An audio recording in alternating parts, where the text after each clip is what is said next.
Calogero, c'est l'heure de passer sur le grill des bons vivants.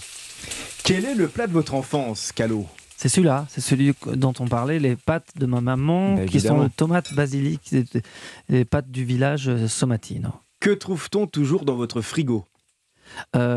Toujours une base de pecorino, parmesan et beurre. Parce qu'avec ces trois ingrédients, on peut faire soit un très bon risotto, soit des pâtes toutes simples.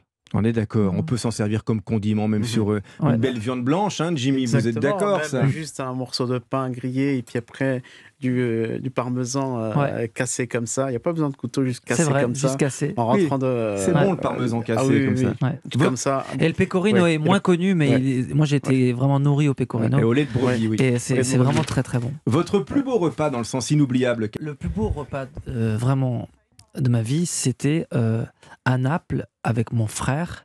On était invités chez des amis. Et alors, là, on a vécu vraiment une scène de Fellini, quoi. On était sur une terrasse avec vue sur la mer, comme ça. Mais c'était pas on n'était pas dans le centre de Naples. C'était vraiment... Parce qu'il n'y a pas la mer, je crois, à Naples. Non. C'était vraiment... en banlieue, quoi.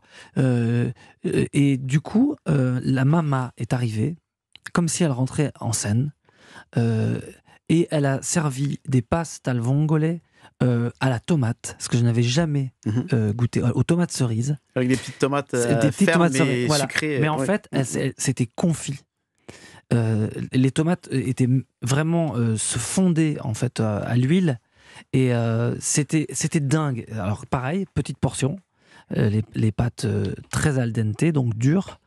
Et mon frère et moi, on a vraiment eu la même tête que le critique dans Ratatouille. Quand on a la première bouchée, je pense qu'on a vraiment le cerveau qui a collé, quoi. Qui sont les invités de votre dîner idéal? Alors, il y en a beaucoup. Ce serait avec pas forcément des vivants. Ce serait de bien manger, donc manger simplement, mais de débattre aussi sur le monde d'aujourd'hui. Alors, moi, je dirais Coluche. Ah bah oui, vous êtes aussi... Ah non, on est au sud de la Gardère aujourd'hui, exceptionnellement, mais d'habitude, on est au sud de Coluche, oui. Pour parler donc de tout, et du monde d'aujourd'hui, donc Coluche, Simone de Beauvoir, Clémenceau et Jaurès. Pas mal, dis donc. Qui se connaissaient, qui s'aimaient pas forcément tout le temps, mais qui se respectaient. John et Paul, forcément. John Lennon et Paul McCartney. Les Beatles. Voilà. J'ai oublié... Lino Ventura. Lino Ventura, ce serait Lino et moi qui ferions à manger, puisque il faisait les pâtes comme moi à ses potes. Et Claude Lelouch est venu manger des pâtes avec son épouse Valérie. Ils sont venus manger des pâtes chez moi. Claude, qui est quelqu'un de très sincère, m'a dit: Calo, et j'ai mangé les pâtes de Lino, parce que c'était un ami de Lino, les tiennes sont meilleures. Eh ben, dis donc. Donc on serait Lino et moi à faire des pâtes. Faut pas qu'il entende ça. Et je dirais aussi Claudia Cardinal.